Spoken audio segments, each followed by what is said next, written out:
नमस्ते, मेरा नाम है सर्वेश बुंदेली और किसान ऑफ इंडिया की टीम पंजाब के लुधियाना में है।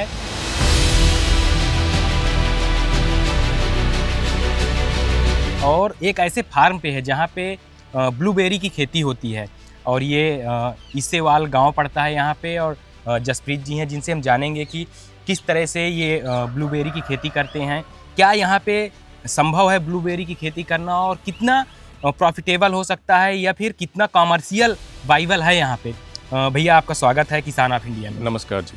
पहले तो हमें हमारे दर्शकों को अपना परिचय दे दें। मेरा नाम जसप्रीत सिंह है जी और मेरा जो फार्म का नाम है कंधाल एग्रो फार्म्स है और हम लुधियाना में इसेवाल गांव है वहाँ पे बेस्ड हैं। और हम 2016 से फ्रूट फार्मिंग कर रहे हैं, एक्जॉटिक फ्रूट फार्मिंग, जिसमें ड्रैगन है, ब्लूबेरी है, ब्लैकबेरी है, अवाकाडो है, पैशन फ्रूट है और मैंडरिन की बहुत सारी वैरायटी है। अच्छा, अगर हम लोग बात करें ये ब्लूबेरी की, तो इसको किस तरह से कल्टीवेशन करते हैं, कब लगाना चाहिए, क्या प्रोसेस होता है, उसके बारे में हमें बताएं। देखिए, ब्लूबेरी एक बहुत अच्छी क्रॉप है लेकिन इसमें कुछ टेक्निकलिटी है। उसमें ये है कि इसको एसिडिक सॉइल चाहिए, मतलब 4.5 से 5.5। लेकिन अगर हम बात करें पंजाब की या पूरे भारत की तो इतनी एसिडिक सॉइल कहीं नहीं है। बहुत कम एरिया, जैसे जो पहाड़ी क्षेत्र हैं जहाँ पे चीड़ के या पाइन के जंगल होते हैं तो वहाँ पे होती है। तो तकरीबन पूरे वर्ल्ड में जहाँ भी ये इसकी फार्मिंग हो रही है, खेती हो रही है, तो वो सारे ग्रो बैग्स में हो रही है, जैसे आप ये देख सकते हैं जी। तो ग्रो बैग्स में करना बहुत आसान है क्योंकि इसमें पीएच मेंटेन करना इजी है एज़ कम्पेयर टू ग्राउंड। मतलब अगर ज़मीन में देखेंगे तो वहाँ पे पीएच मेंटेन करना थोड़ा सा मुश्किल है, लेकिन यहाँ पे बहुत ईजी है। अगर कमर्शियली करना है तो ग्रो बैग्स में ही बेटर है। अच्छा, इसको कब लगाना चाहिए और एक बार लगाने के बाद कितने सालों तक चल सकता है? क्या 1 साल चलेगा या कितने साल तक चल सकता है? और सबसे बड़ी चीज़ ये कि इसमें वैरायटी कौन कौन सी आप लगाते हैं? सबसे पहली बात तो ये कितनी देर चलेगा। पौधा बहुत लंबा चलता है। अगर ज़मीन की बात करें तो 30-40 साल चलता है। अगर ग्रो बैग्स की बात करें तो 10-15 साल इसको कुछ नहीं होता। हाँ, उसके बाद आपका मीडिया ख़राब होने लगता है तो आप प्लांट चेंज कर सकते हैं या ग्रो बैग बदल सकते हैं। ये पूरा साल जब मर्ज़ी लगा सकते हैं, लेकिन कोशिश करें कि जब गर्मी का टाइम हो, जब ह्यूमिडिटी कम हो तब नहीं लगाना, और जब बारिश हो तब भी लग सकता है। वैसे तकरीबन जब ह्यूमिडिटी कम है तब नहीं लगेगा, बाकी पूरा साल ये लग सकता है। जैसे इसमें आप कोकोपीट वगैरह डाले हुए हैं ग्रो बैग में। हाँ जी। तो इसका न्यूट्रिएंट किस तरह से आप मैनेजमेंट करते हैं और इरिगेशन और न्यूट्रिएंट के लिए? इसका जो भी है सारा वाटर फर्टिगेशन के थ्रू होता है। तो उसमें क्या रहता है कि हम जैसे पानी का पीएच मेंटेन करके रखते हैं, तो उसमें जो भी फर्टिगेशन होता है इसका स्टेज वाइज होता है कि जैसे मान के चलिए अब ग्रोथ स्टेज है तो ग्रोथ स्टेज में अलग फर्टिलाइज़र होगा, फ्रूटिंग फ्लावरिंग स्टेज है तो तब अलग होगा, जब बेरी का मतलब डेवलपमेंट हो रहा है, जब साइज़ गेन हो रहा है तब इसका जो फर्टिगेशन है वो अलग होगा। और एक प्लांट से, जैसे ये ग्रो बैग में आप लगाए हुए हैं, तो एक प्लांट से लगभग कितना प्रोडक्शन मिल जाता है? और सबसे बड़ी चीज़ ये है कि कितने दिनों में ये फ्रूटिंग तैयार हो जाती है? जैसे अभी तो ये पूरा ग्रीन है, लेकिन फिर धीरे धीरे ये ब्लू कलर आएगी, तो पूरा मैच्योर किस समय पे हो जाता है? इसका जैसे मैं बता रहा हूँ, जैसे अभी आप देखेंगे कहीं कहीं बंच पे पूरा फ्रूट डेवलप हो रहा है और कहीं कहीं आप देखेंगे तो फ्लावरिंग भी है जी। जैसे फ्लावरिंग भी आ रही है। जैसे जैसे इसका जो फूल पहले खिला था तो वो हम हार्वेस्टिंग कर लेंगे, और जैसे जैसे अब फूल खुल रहे हैं ये बाद में हार्वेस्ट होगा। तो ये एक सर्कल चलता रहता है। तो इसका जो हार्वेस्टिंग है 1-1.5 महीने में ख़त्म हो जाता है। मतलब जो आपका हार्वेस्टिंग स्टार्ट होगा उससे 1-1.5 महीने के अंदर अंदर ख़त्म हो जाएगा। इसमें बहुत सारी वैरायटीज़ हैं, जैसे ये वैरायटी ब्लॉक्सी वैरायटी है। अच्छा। और इससे भी कुछ और वैरायटीज़ आती हैं, जैसे एमरल्ड है, वो थोड़ा सा अर्ली वैरायटी है, तो ये भी अर्ली है। तो कुछ वैरायटीज़ हैं और जो लेट आती हैं, मतलब हर सीज़न के हिसाब से अलग वैरायटी होती है। और कितना लगभग प्रोडक्शन एक प्लांट से मिल जाता है? जैसे ये ग्रो बैग की अगर बात करूं, जैसे ये 3 साल का पौधा है, इससे कम से कम 2.5 से 3.5 किलो के बीच में प्रोडक्शन आएगा एक बैग से। एक बैग से। और आप लगभग कितने बैग लगाए हुए हैं? इसमें देखिए, ये मेरे तकरीबन जो पुराने वाले पौधे हैं ये 20 पौधे हैं। उसके बाद हमने अभी लास्ट दिसंबर में लगाया है कम से कम 50 पौधे।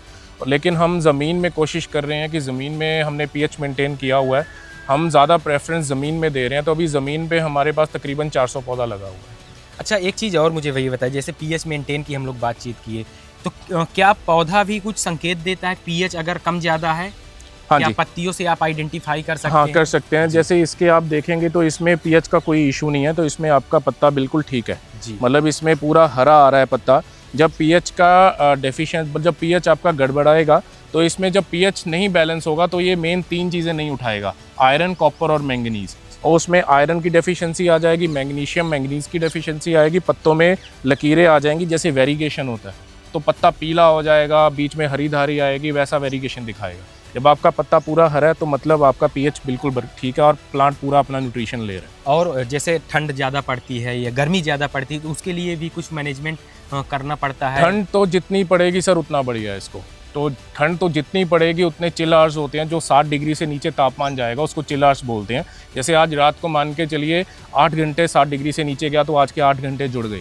तो ऐसे पूरे साल का जो सर्दी का मौसम होता है चिल आवर्स होते हैं। जैसे ये ब्लॉक्सी वैरायटी है, इसको बहुत कम ठंड चाहिए।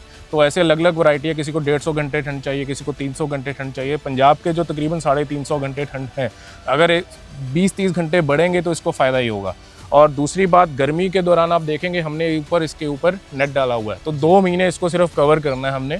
उससे एक तो 2 चीज़ें बचा होगा इसका, एक तो एक गर्मी से बचेगा और दूसरा जो बर्ड डैमेज है वो नहीं होगा इसको। चिड़ियों को बहुत पसंद है ब्लूबेरी, तो अगर तोता भी आ जाए तो वो कच्ची को खा जाता है, तो उनसे बचाना होता है। 2 महीने सिर्फ कवर करना है, बाकी पूरा साल ये सन लविंग प्लांट है।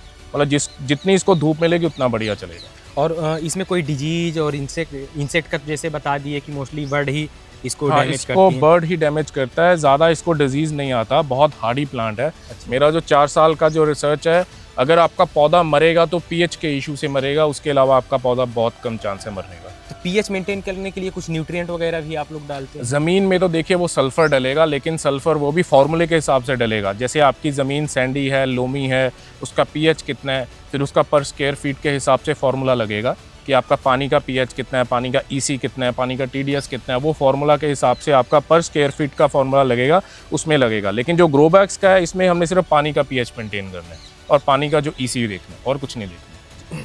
अच्छा, अगर कोई प्लांट लेना चाहता है तो किस तरह से प्लांट ले सकता है? क्या आप प्लांट भी प्रोवाइड कराते हैं या फिर किस तरह से आपसे लोग गाइड ले सकते हैं अगर वो भी ब्लूबेरी की खेती करना चाहते हैं या जो भी अन्य एक्जोटिक प्लांट एक्जोटिक फ्रूट्स की आप फार्मिंग करते हैं? हाँ जी, नहीं, हम तकरीबन पूरे भारत में बहुत सारे फार्मर्स की जो क्वेरीज़ हैं ब्लूबेरी के रिगार्डिंग या ड्रैगन के रिगार्डिंग, हम वो पूरी करते हैं। अगर किसी को प्लांटिंग मटेरियल चाहिए या किसी को कोई जानकारी भी चाहिए तो हम वो प्रोवाइड करते हैं बिना मतलब कोई शुल्क के। और अगर किसी को भी प्लांटिंग मटेरियल चाहिए वो भी हम गाइड कर देंगे कि आप कहाँ से ले सकते हैं। अच्छा, मुझे एक चीज़ और बताएं कि जैसे आप एक्जोटिक प्लांट पे काम कर रहे हैं, अगर हम मार्केटिंग की बात करें क्योंकि फार्मर्स के सामने सबसे बड़ा इशू होता है कि मार्केटिंग। तो आप मार्केटिंग किस तरह से क्रिएट करते हैं? देखिए, जो ये तो ब्लूबेरी की बात है, मैं ब्लैकबेरी कम से कम 3-4 साल से दिल्ली में भेज रहा हूँ। मतलब दिल्ली में जा रही है, बेंगलुरु में जा रही है, महाराष्ट्र में जा रही है। लोकल मार्केट में उसकी डिमांड नहीं है क्योंकि उसको लोग ना शहतूत के साथ कंपेयर करते हैं। मतलब यहाँ पे लेके गए थे तो मंडी वाले बोलते थे कि ये तो तूत है या शहतूत है। तो जब अवेयरनेस की नॉलेज है, जो प्रोडक्ट जहाँ पे बिकेगा उसको वहीं पे बेच सकते हैं। लेकिन ये ब्लूबेरी ऐसी चीज़ है, ये हर जगह पे चल रही है। ये यहाँ पे भी चल रही है लुधियाना में, ये जलंधर में भी है, ये दिल्ली में भी है, ये हर जगह पे है। मतलब बड़े से बड़े गांव में, छोटे से छोटे गांव में ब्लूबेरी है। और ये मेन एक तो इसकी ये भी खासियत है, इसकी शेल्फ लाइफ बहुत है as compared to other varieties. तो मार्केटिंग में क्या है कि देखो, कोई भी चीज़ है उसकी अगर सही मार्केट में वैल्यू मिलेगी वहीं पे भेजना चाहिए। जैसे दिल्ली बहुत बड़ी मार्केट है, वहाँ पे तो है इसकी, लेकिन ब्लूबेरी बहुत आसानी से मतलब हर जगह बिक रही है, कोई दिक्कत नहीं आ रही इसकी। अच्छा भैया, आप 2016 से फार्मिंग कर रहे हैं। हाँ जी। फार्मिंग की तरफ कैसे आया और फार्मिंग के पहले आप क्या करते थे? फार्मिंग से पहले मैंने लॉ की हुई थी, मैं प्रैक्टिस करता था, तो मैंने हाई कोर्ट भी प्रैक्टिस किया, उसके बाद लुधियाना में भी थोड़ी देर प्रैक्टिस किया। लेकिन मैंने फार्म इस्टेब्लिश कर लिया था, तो लेकिन इंटरेस्ट सारा शौक़ शुरू बचपन से यहीं पे था। 2013 में मैंने टेरेस गार्डन इस्टेब्लिश किया था, उसमें हर तरह का फ्रूट प्लांट था। तो कुछ पौधे मैंने यहाँ पे शिफ्ट किए 2015-16 के आसपास। तो तब लगा कि ज़मीन भी है, बंदा भी रखा हुआ है, क्यों ना इसको आजमाया जाए, बड़े लेवल पे किया जाए। तो 2016 में मैंने ड्रैगन से शुरुआत की। ड्रैगन के साथ नींबू था, अमरूद था, लेकिन मुझे ड्रैगन में बहुत अच्छा फ्यूचर दिखा और काफ़ी पोटेंशियल भी था। तो मैंने ड्रैगन को अच्छे से अडॉप्ट किया और ड्रैगन को बढ़ाया।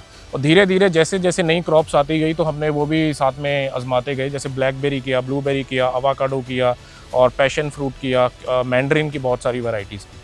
अच्छा, जो भी हमारा यूथ देख रहा है, हाँ जी, जो फार्मिंग में आना चाहता है या फार्मिंग में जस्ट स्टार्ट किया है, उसे आप क्या संदेश देना चाहेंगे? संदेश देखिए, जो आपने पहले बात की है मार्केटिंग की है, पैदा तो हम सब कुछ कर सकते हैं लेकिन मार्केटिंग बहुत ज़रूरी है। आप लगाना चाहते हैं ज़रूर लगाएं, लेकिन पहले मार्केटिंग देखें। अगर आप बेच पाएंगे तभी करें। अगर बोलेंगे कि हम पैदा कर लेंगे लेकिन बेचना नहीं आता, फिर मुश्किल हो जाएगा। क्योंकि बेचने का तो लोग गोबर भी बेच रहे हैं, मिट्टी भी बेच रहे हैं, अब ये तो फिर भी बढ़िया महंगा फल है। तो मतलब मार्केटिंग ज़रूरी है। लेकिन हाँ, फ्यूचर बहुत है एग्रीकल्चर में। आने वाला टाइम जो है वो AI का और एग्रीकल्चर का है। तो मैं ज़रूर लोगों को बोलूँगा, मतलब जितना हो सके एग्रीकल्चर में आएँ। और आजकल तो सारा आपके पास चैट GPT है, यूट्यूब है, गूगल है, आपको सीखने के लिए बहुत कुछ आप सीख सकते हैं। हमारे टाइम पे तो इतना कुछ नहीं था, हमें बताने वाला कोई नहीं था, लेकिन हमने तो अपना ट्रायल एंड एरर करके सीखा है।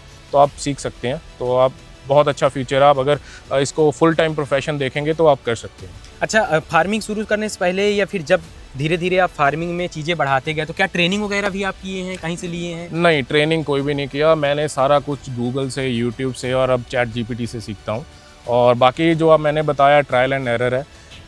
ब्लूबेरी में 4 साल से किया है, मतलब एक्सपेरिमेंट करना शुरू किया था 5 साल से। बहुत स्टार्टिंग में मैंने 2 साल में बहुत पौधे ख़राब किए जो पीएच का इशू समझने के लिए, क्योंकि बहुत सारे लोग हैं जानकारी नहीं देते। तो सारा कुछ खुद करके सीखा, तो बहुत मतलब सीखने को भी मिला। जैसे बोलते हैं ना, बंदा अपनी गलतियों से सीखता है, तो गलती की सीखा क्या करने वाला है, तो उस हिसाब से अब कामयाब हुआ। मतलब टेक्नोलॉजी का भरपूर सही दिशा में पूरा टेक्नोलॉजी का पूरा इस्तेमाल किया और आपके सामने है, इतना बढ़िया फल ले रहे हैं हम। भैया आप हम लोग साथ जुड़े, हमारे दर्शकों को एक नई क्रॉप के बारे में बताएं जो अमूमन लोग नहीं सोचते हैं कि पंजाब जैसी जगहों में भी इस तरह का कल्टीवेशन हो सकता है। आप हमारे साथ जुड़े, आपका बहुत बहुत धन्यवाद। आपका बहुत शुक्रिया जो आप किसानों के लिए आप इतनी जानकारी प्रदान कर रहे हैं, बहुत बहुत शुक्रिया। किसान ऑफ इंडिया के YouTube चैनल को सब्सक्राइब करने के लिए नीचे दिया हुआ सब्सक्राइब बटन दबाएं और किसान ऑफ इंडिया से जुड़े सभी अपडेट्स को पाने के लिए बेल आइकॉन दबाना ना भूलें। जो है आपके आसपास, आपके शहर का खास, वो दिखाएगा आपको DNN 24, आपका अपना डिजिटल न्यूज नेटवर्क। तो फिर कीजिए लाइक, सब्सक्राइब और फॉलो।